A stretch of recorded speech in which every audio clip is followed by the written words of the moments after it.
بسم اللہ الرحمن الرحیم۔ محترم ناظرین، گھر میں رکھی ہوئی یہ تین چیزیں برے حالات اور جادو کو دعوت دیتی ہے۔ خدارا اسے اٹھا کر گھر سے باہر پھینک دیں۔ وہ تین چیزیں یہ ہیں۔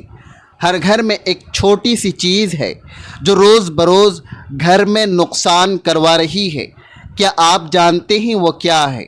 اگر آپ نے آج یہ چیز اپنے گھر سے نہ نکالی تو یہ آپ کے گھر میں تنگ دستی، بدقسمتی، منفی اثرات اور جنات کو داخل کر دے گی۔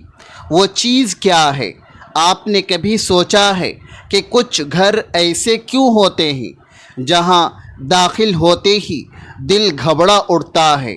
ایسا لگتا ہے جیسے فضا بھاری ہو، ہوا میں کوئی انجانی خاموشی تیر رہی ہو۔ سب کچھ بظاہر درست ہوتا ہے لیکن پھر بھی سکون کہیں گم ہو جاتا ہے۔ گھر صاف ستھرا، نمازی لوگ، ذکر، درود اور استغفار کی آوازیں، مگر پھر بھی دل بے چین، نیند ادھوری اور صبح جاگتے ہی بدن تھکا ہوا۔ ایسا کیوں ہوتا ہے کہ دعا کے بعد بھی دل کو اطمینان نہیں ملتا؟ گھر کی خوشیاں جیسے آتے آتے کہیں مڑ جاتی ہیں اور دل کسی اندیکھے بوجھ کے نیچے دبنے لگتا ہے۔ کبھی ہم سوچتے ہیں کہ شاید کسی نے نظر لگا دی، شاید کوئی بدنیت انسان ہمارے خلاف کچھ کر رہا ہے، لیکن سچ یہ ہے کہ بعض اوقات دشمن باہر نہیں ہوتا، دشمن ہمارے اپنے گھر کی دیواروں کے اندر چھپا ہوتا ہے۔ ہم خود انجانے میں اسے پناہ دے دیتے ہیں، ہم خود اپنی غفلت سے اسے جگا دیتے ہیں۔ یہ وہ چیزیں ہیں جسے ہم معمولی سمجھ کر رکھتے ہیں، لیکن در حقیقت یہی روشنی کو اندھیرے میں بدل دیتی ہے، یہی رحمت کے فرشتوں کو دور اور شیطان کو قریب کر دیتی ہے۔ ایسا نہیں ہے کہ گھر کے افراد برے ہوں، بلکہ وہ اس چیز کے اثرات سے خود بھی بے خبر رہتے ہیں، اور جب یہ اثرات بڑھنے لگتے ہیں تو انسان کے دل پر بوجھ بڑھنے لگتا ہے۔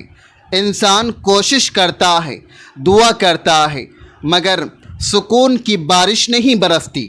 اس کی وجہ وہی چھپی ہوئی چیز ہوتی ہے جسے ہم نظر انداز کر کے اپنے گھر میں جگہ دے بیٹھتے ہیں۔ لیکن خوشخبری یہ ہے کہ اگر آپ آج اس حقیقت کو جان لیں اور وہ چیز اپنے گھر سے نکال دیں تو آپ دیکھیں گے کہ کس طرح گھر کا ماحول بدلنے لگتا ہے۔ جہاں پہلے بے چینی تھی وہاں سکون اترنے لگے گا، جہاں جھگڑے تھے وہاں الفت کی ہوا چلنے لگے گی، اور سب سے بڑھ کر آپ محسوس کریں گے اللہ کی رحمت خود چل کر آپ کے دروازے تک آ گئی ہے۔ تو آج کی ویڈیو میں میں آپ کو وہ راز بتانے والا ہوں جو شاید آپ کی زندگی بدل دے۔ ایسا راز جو اگر آپ نے آج سمجھ لیا اور عمل کر لیا تو آپ کا گھر بے سکونی سے برکت کی طرف سفر شروع کر دے گا۔ محترم ناظرین، آج کی یہ ویڈیو میرے ہر بھائی اور بہن کے لیے بہت ہی اہم ہے۔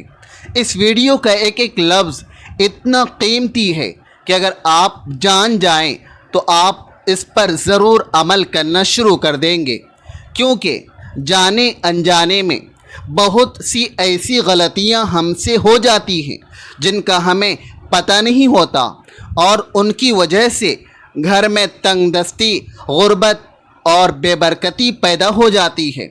اگر ان چھوٹی چھوٹی غلطیوں کو ہم ٹھیک کر لیں تو گھر سے ساری کی ساری بے برکتی چلی جائے گی، رزق کی کمی ختم ہو جائے گی انشاءاللہ اللہ کے فضل کے ساتھ، اور آپ کے گھر میں برکت ہی برکت کے انبار لگ جائیں گے۔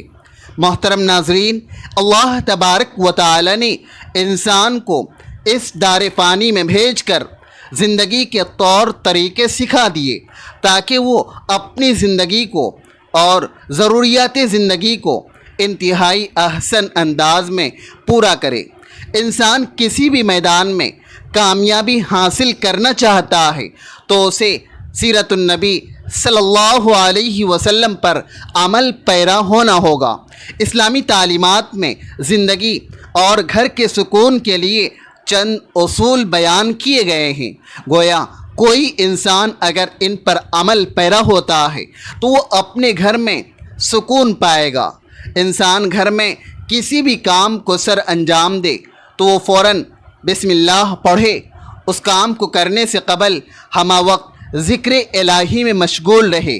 جدید دور ہے تو اکثر لوگ اپنے وقت کو گزارنے کے لیے موبائل فون کا کثرت سے استعمال کرتے ہیں، جن سے نہ صرف وقت ہاتھ سے جا رہا ہے بلکہ نیکی کرنے کے لمحات بھی انسانی ہاتھ سے پھسلتے جا رہے ہیں۔ کوشش اور اہتمام اس بات کا کرنا چاہیے کہ جب بھی گھر میں کسی بھی کام میں مصروف ہوں، استغفر اللہ، اللہ اکبر، الحمدللہ، یا حی یا قیوم وغیرہ کے اذکار کو نہ صرف خود اپنی زبان پر جاری رکھیں بلکہ اپنے بچوں کو بھی اس بات کی ترغیب دیں۔ سورۃ المدثر میں اللہ تبارک و تعالی نے ایک جنتی اور جہنمی کا مکالمہ بیان کیا، جس میں جنتی جہنمی سے سوال کرتا ہے کہ کون سی چیز تجھے جہنم میں لے کر آئی ہے، تو اس پر وہ جواب دیتا ہے کہ ہم نماز نہ پڑھنے والوں میں سے تھے۔ یہ تو وہ لوگ ہیں جو نماز نہیں پڑھتے، جو نماز پڑھتے ہیں لیکن اس میں سستی کرتے ہیں، وقت کو ضائع کرتے ہیں اور قصداً نماز کو دیری سے پڑھتے ہیں۔ ان کے متعلق بھی ارشاد فرمایا، بس ان نمازیوں کے لیے ہلاکت ہے جو اپنی نماز سے غافل ہیں۔ لہٰذا گھر میں برکت چاہتے ہیں تو اکثر نماز کا اہتمام گھر میں کیا کریں۔ نوافل سنت تو لازم گھر میں ہی ادا کیا کریں۔ گھر میں نوافل سنت پڑھنے کے بہت سے فوائد ہیں۔ ایک تو بچوں کو دیکھ کر نماز کی ترغیب ملتی ہے، دوسرا گھر میں برکت رہتی ہے۔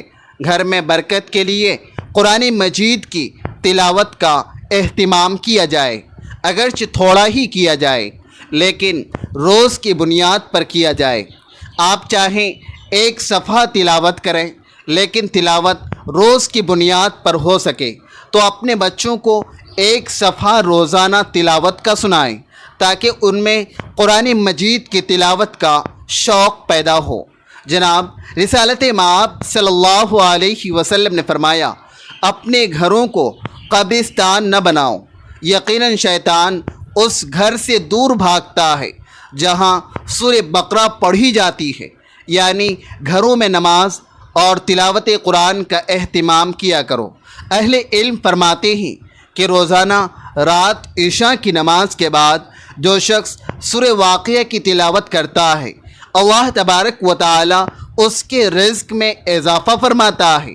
صبح صبح سورہ یاسین کی تلاوت بھی کرنی چاہیے۔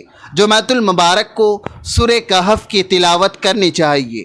قرآن مجید میں اللہ تبارک و تعالی نے تقوی سے متعلق ارشاد فرمایا، اور زاد راہ یعنی راستے کا خرچ لے لیا کرو، یقیناً سب سے بہتر زاد سفر تقوی ہے۔ گھر میں برکت کے لیے عمل یہ ہے کہ انسان اللہ تبارک و تعالی سے جس طرح ڈر کے یا اس کی محبت میں مجلس میں، مسجد میں، سفر میں یا تقوی اختیار کرتا ہے، ویسے ہی گھر میں جب وہ تنہائی میں ہو، جب اسے کوئی دیکھ نہ رہا ہو سوائے رب کائنات کے، اس وقت بھی وہ تقوی اختیار کرے۔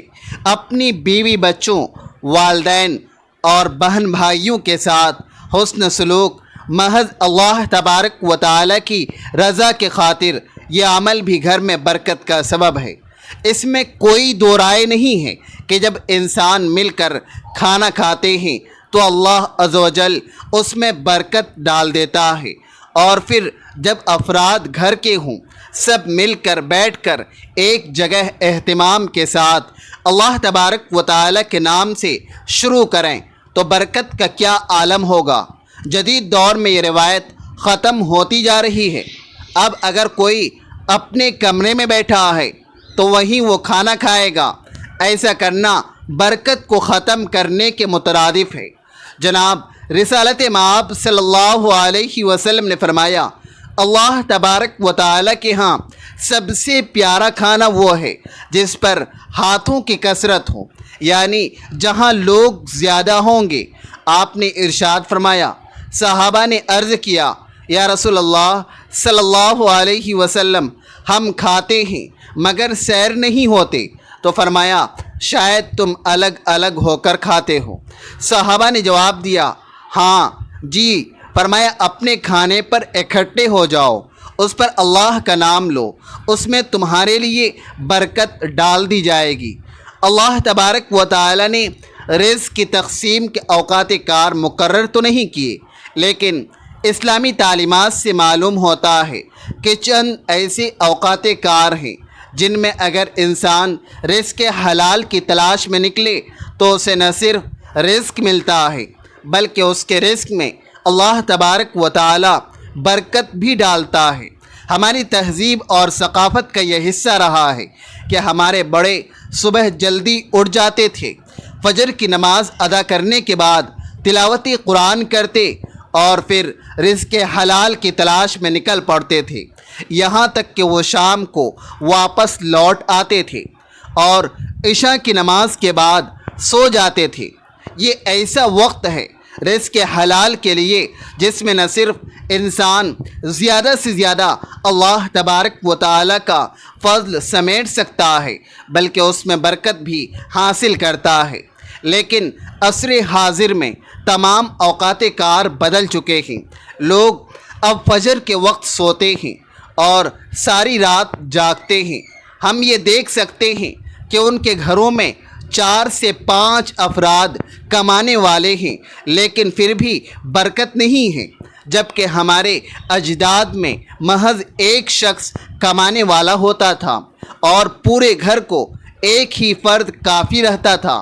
لہذا اگر آج ہم چاہتے ہیں کہ ہمارے گھروں میں اور رزق میں برکت ہو تو صبح جلدی اٹھنے کی عادت ڈالیں اور رات کو جلدی سونے کی عادت ڈالیں۔ اللہ تبارک و تعالیٰ پر توکل کرنا جیسا کہ اس کا حق ہے۔ جو کوئی اللہ پر توکل کرتا ہے تو اللہ تبارک و تعالیٰ اس کے جملہ امور کا کفیل ہو جاتا ہے۔ محترم ناظرین، ایک مزدور صبح سے شام تک دھوپ میں پسینے سے شرابور ہو کر مزدوری کرتا، اینٹیں اٹھاتا، ریت ڈھوتا، شام کے وقت جب سورج ڈھلتا تو اپنی مزدوری جیب میں ڈال کر گھر کا رخ کرتا۔ وہ سکے اس کی محنت کا نچوڑ ہوتے۔ وہ سکون سے بچوں کے لیے کھانے پینے کی چیزیں لاتا، کبھی گھر کے لیے آٹا، کبھی بچوں کے لیے دودھ، مگر اس کے باوجود اس کی زندگی میں ایک عجیب سی اداسی بسی ہوئی تھی، نہ خوشی کا احساس، نہ اطمینان کا لمحہ، جیسے اس کے گھر کی دیواروں نے سکون سے دشمنی کر لی ہو۔ ہر رات وہ سجدے میں گر کر اللہ تبارک و تعالی سے یہ کہتا، یا رب، میں حلال کماتا ہوں، فضول خرچی نہیں کرتا، نماز پڑھتا ہوں، ذکر کرتا ہوں، پھر بھی میرے گھر میں برکت کیوں نہیں ہے؟ مگر جواب خاموشی کے سوا کچھ نہ ہوتا۔ دل بے چین رہتا اور تنگ دستی جیسے اس کے دروازے سے چمٹ گئی ہو۔ آخر ایک دن اس نے گاؤں کے ایک دانا بزرگ سے ملاقات کی۔ مزدور نے ان کے سامنے اپنا دکھ رکھا، آنکھوں میں نمی لیے بولا، بابا جی، میں حلال کماتا ہوں، حلال کھاتا ہوں، مگر پھر بھی میرا گھر بے سکونی کا گہوارہ ہے، خوشی جیسے میرے گھر سے روٹھ گئی ہے۔ بزرگ مسکراتے ہوئے اور نہایت نرمی سے بولا، بیٹا، تمہارے گھر کی تنگی اور بے برکتی کا راز کسی غیر مرئی چیز میں نہیں بلکہ تمہارے اپنے گھر کے اندر رکھی ان 3 مادی چیزوں اور غلطیوں میں چھپا ہے جو رحمت کے فرشتوں کو روک دیتی ہے۔ اگر تم اپنے گھر کو خوشحال دیکھنا چاہتے ہو تو ان 3 چیزوں کو پہچان کر اپنے گھر سے ہمیشہ کے لیے باہر نکال دو۔ ناظرین، وہ 3 چیزیں یہ ہیں جو گھر میں تنگ دستی، بے سکونی اور نگیٹیوٹی کو دعوت دیتی ہے۔ پہلی چیز، گھر میں جانداروں کی تصاویر یا لٹکے ہوئے مجسمے اور مورتیاں۔ آج کل فیشن کے نام پر گھروں میں انسانوں یا جانوروں کی بڑی بڑی تصویریں اور شو پیس مورتیاں رکھی جاتی ہیں۔ حضور اکرم صلی اللہ علیہ وسلم کا واضح فرمان ہے کہ اس گھر میں رحمت کے فرشتے داخل نہیں ہوتے جس میں کتا یا جاندار کی تصویر ہو۔ جہاں فرشتہ نہیں آتا وہاں شیاطین اور جنات اپنا بسیرا کر لیتے ہیں اور گھر کا سکون برباد ہو جاتا ہے۔ دوسری چیز، گھر میں ٹوٹے ہوئے برتن اور مکڑی کے جالے چھوڑ دینا ہے۔ حضرت علی رضی اللہ تعالی عنہ سے مروی ہے کہ گھر میں مکڑی کے جالے لگے رہنا اور ٹوٹے ہوئے برتنوں کا استعمال کرنا تنگ دستی اور فقر و فاقہ کو دعوت دیتا ہے۔ اکثر گھروں میں ٹوٹے ہوئے کپ یا پلیٹیں سنبھال کر رکھ دی جاتی ہیں۔ یہ گندگی اور سستی گھر کی فضا کو بھاری کرتی ہے اور رزق کی برکت کو اڑا دیتی ہے۔ تیسری چیز، گھر میں ناپاکی کی حالت میں طویل وقت گزارنا اور گھر کے کونوں کو ہمیشہ اندھیرا، بدبودار یا گندا رکھنا۔ احادیث کے مطابق گندی جگہیں جہاں شیاطین کا مسکن ہوتی ہیں، جو لوگ بغیر کسی عذر کے ناپاکی کی حالت میں لمبا وقت گزارتے ہیں، وہاں سے رحمت کے فرشتے دور ہو جاتے ہیں۔ اسی طرح گھر کے وہ حصے جنہیں ہمیشہ اندھیرا اور بے ترتیب رکھا جائے، وہ منفی توانائی اور جنات کے ٹھکانے بنتے ہیں۔ اگر تم چاہتے ہو کہ تنگ دستی تمہارا مقدر نہ بنے تو ان چیزوں کو گھر سے نکالو۔ سلام کو اپنی دہلیز کا پہلا لفظ بناؤ، درود کو اپنے دروازے کا پہرہ دار بناؤ۔ جب زبان سے سلام نکلتا ہے تو فرشتے جواب دیتے ہیں۔ ناظرین، اللہ تبارک و تعالی سے دعا ہے کہ اللہ تبارک و تعالی نیکی کی بات سننے، سمجھنے اور اس پر عمل کرنے کی توفیق عطا فرمائے۔ میرا سنانا اور آپ کا سننا اپنی بارگاہ الہی میں قبول اور منظور فرمائیں اور ہمارا خاتمہ ایمان پر فرمائیں، آمین یا رب العالمین۔ ناظرین، ویڈیو اچھی لگی ہو تو ویڈیو کو لائک کریں، دوستوں میں شیئر کریں، چینل کو سبسکرائب کریں اور کمنٹ باکس میں اللہ تبارک و تعالی کے 99 ناموں میں سے کوئی ایک نام ضرور ٹائپ کریں۔ ملتے ہیں اگلی ویڈیو میں۔ اللہ حافظ۔